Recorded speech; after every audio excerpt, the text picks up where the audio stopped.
होगी कि आज के बाद माड़वे में, पटले में सोने का गहना हम नहीं मंगवाएंगे, चांदी का ही मंगवाएंगे। और विवाह होने के बाद भले 5 गहने चाहे सोने के पहना दो, हमें कोई आपत्ति नहीं है, कोई आपत्ति नहीं है। ये बात हमारी बेटियों को गलत लग सकता है, लेकिन बेटा मैं एक बात बहुत महत्वपूर्ण कहना चाहता हूं। जब आप विवाह के फेरे के बाद 2 दिन बाद वही रकम सोने की लेके मार्केट में जाओगे, आधा पैसा तुमको नहीं मिलेगा। क्या ये बात सही कह रहा हूं, गलत कह रहा हूं? ये बात कठिन लग सकती है। मैं तो कहता हूं नेकलेस का कितना रुपया होता है? नेकलेस का इतना रुपया, मान लो 1.5 लाख रुपया होता है, तो नेकलेस के बदले 1.5 लाख रुपये की चांदी की रकम मंगवा लो, मना ही नहीं है। लेकिन इस गलत रकमों में, इस नकली और मिलावटी चीजों के पीछे हमें नहीं भागना, ये कहना चाहता हूं। मेरे को पिछले साल बोलने में दिक्कत हो रही थी, मैं बीमार हो गया था और बहुत सारा, क्योंकि बोल बोल करके बहुत सारी चीजें, मेरी भी गलत आदतें थी, चाय भी पीता था और बहुत सारी ऊंचा नीचा था मामला, पर अब सारा मैं नहीं बताऊंगा। तो हॉस्पिटल गया मैं चंडीगढ़, तो वहां डॉक्टर ने मेरे को कहा आज के बाद चाय नहीं पीनी है। तो मैंने कहा ठीक है। गेहूं नहीं खाना है, तो मेरा माथा ठनका, यार गेहूं नहीं खाऊंगा तो क्या खाऊंगा। लेकिन डॉक्टर ने बताया पहले जो गेहूं होता था ऐसा गेहूं अब नहीं है। ये पंजाब हरियाणा से जो पेस्टिसाइड, उर्वरक, रासायनिक पदार्थों से जो गेहूं पक करके आता है वह बहुत ज्यादा जहरीला है और हमारे लिए बहुत सारा नुकसानदेह है। अब क्या है कि मेरे सामने दिक्कत होगी, अब खाऊंगा क्या, पर उन्होंने बताया नहीं। लेकिन हम जैसे जैसे 2-3 दिन गुजर गए तो उन्होंने हमको कोदरे के चावल खिलाए। कोदरा का निकल क्या तो करो नहीं, ये लड़कियों ने नहीं देखे, जानबूझ के हाथ ऊंचा करना। कोदरों के चावल खिलाए, कांगड़ी के चावल खिलाए, मांड की रोटी खिलाई, बाजरे की रोटी खिलाई। और आज मेरे में इतनी ताकत है कि प्रतापगढ़ से भी बोल करके आया हूं, पूरी भरी बारिश में बेड़ेश्वर तक बहुत भयंकर बारिश, और यहां करके भी बोल रहा हूं, ये ताकत मेरे में वापस आ गई। और आज की तारीख में हमारे बच्चे प्रार्थना में नीचे बैठ जाते हैं, इतना हमारा नुकसान हो गया। मैं यह कहना चाहता हूं कि जो बीपीएल का अनाज आता है वो भैंसों को खिला दो और डूबी वे बारी खवड़ावे के, गाय भैंस को खिला दो, आपको नहीं खाना है। मक्का खाइए, ज्वार खाइए, बाजरा खाइए, माल खाइए, कोदरा खाइए। ये तो मोटा अनाज है जिसको मिलेट्स कहते हैं, वो हमें खाना है, पातरिया खाना है। लेकिन ये गलत चीजें हमको नहीं खानी। मार्केट में मिलने वाला तेल भी सही नहीं है, मार्केट में मिलने वाला दूध भी सही नहीं है, घी सही नहीं है, मसाले भी सही नहीं है। और अब हमने फैसला लिया है कि हम लोग आने वाले मार्च अप्रैल तक आंध्र प्रदेश के आदिवासी जो मसाले पकाते हैं, हल्दी पकाते हैं, काली मिर्च उगाते हैं, चावल उगाते हैं, वो हम डूंगरपुर मंगवाने वाले हैं। और यही बात आदिवासियों को हम खाने के लिए हम लोग देने वाले हैं। आज स्कूलों में देख लो, आज स्कूलों में देख लो, बहुत गंभीर बात मैं उठा रहा हूं। अब चाहे कुछ भी हो जाए, ये बोले बगैर मैं नहीं रह सकता। यदि मैं नहीं बोला तो मैं भी मास्टर नहीं हूं, ऐसा कह सकते हो आप। 8वीं क्लास में, एक क्लास में 2-3 बच्चे स्कूल छोड़ देते, 8वीं क्लास में। 9वीं क्लास में 10 बच्चे स्कूल छोड़ देते, 10वीं क्लास में 15 बच्चे स्कूल छोड़ देते हैं। ये बात सही है गलत है?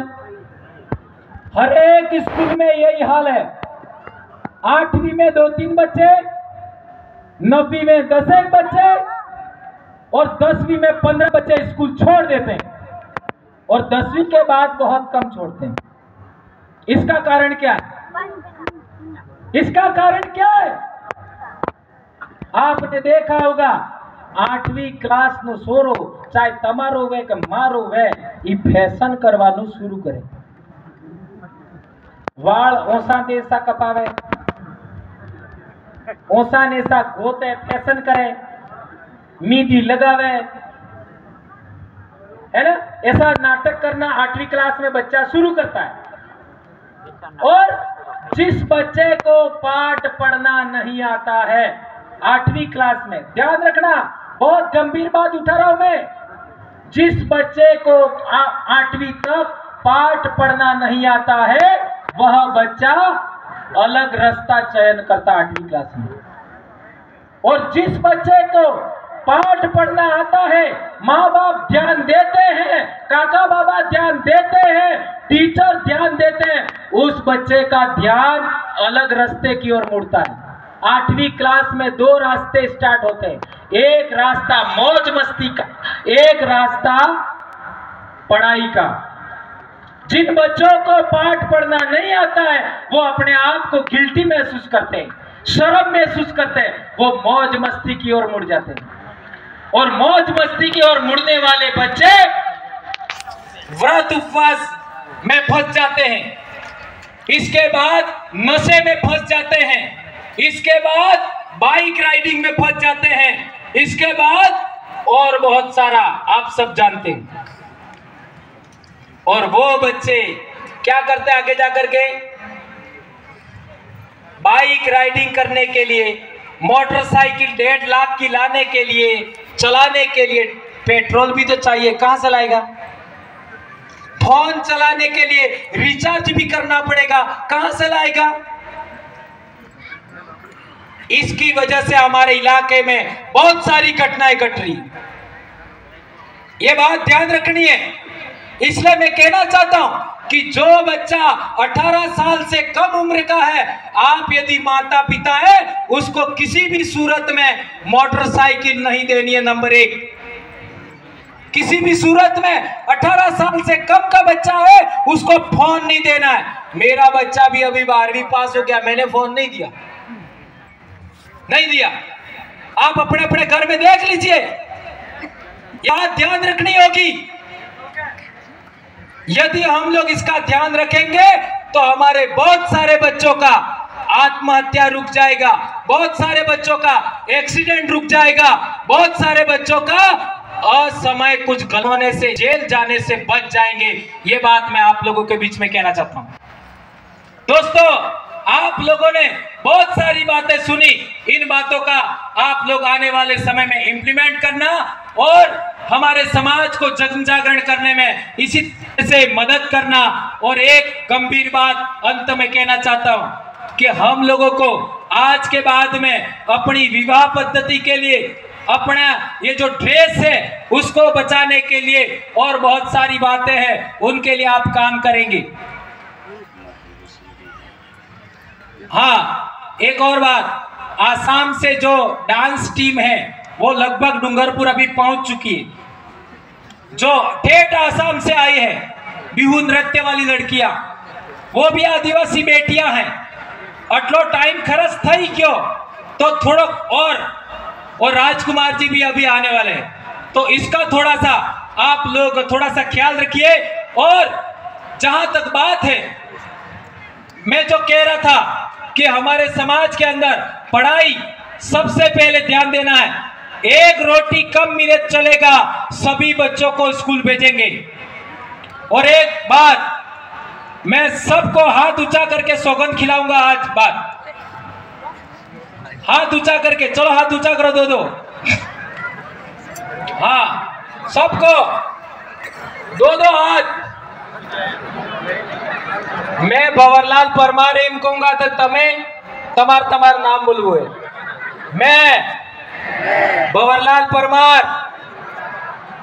जर्नी मताई, अंगास, सादा सूर्या, पावन पाणी पवन, वादळ वीसळी, पूर्वज कोळमताई, बाप दादा अणनो होगन खाई, वसन लियो, आज बात जुलाई, अगस्त, सितंबर, अक्टूबर, इन 4 महीनों में सभी बच्चों को विद्यालय समय में स्कूल भेजेंगे।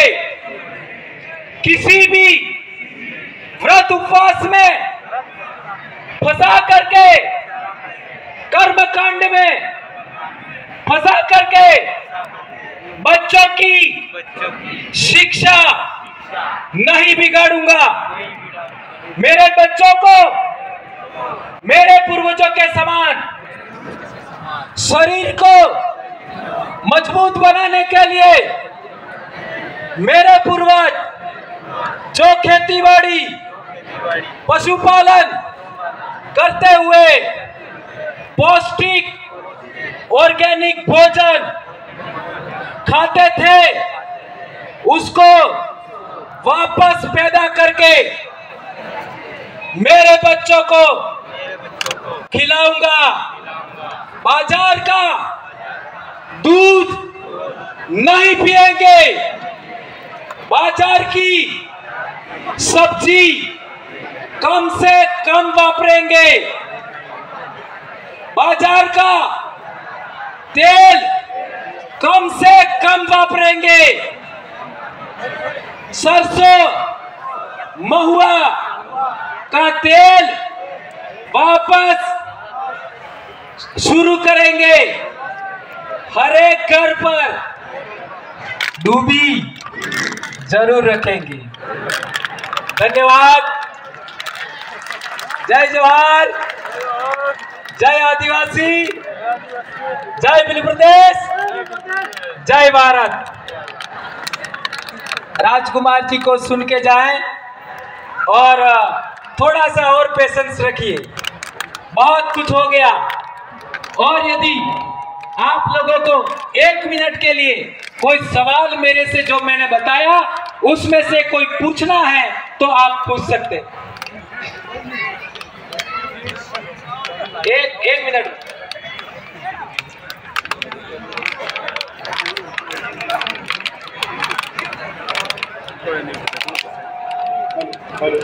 किसी को कुछ पूछना है? धन्यवाद, धन्यवाद। ओके, मैं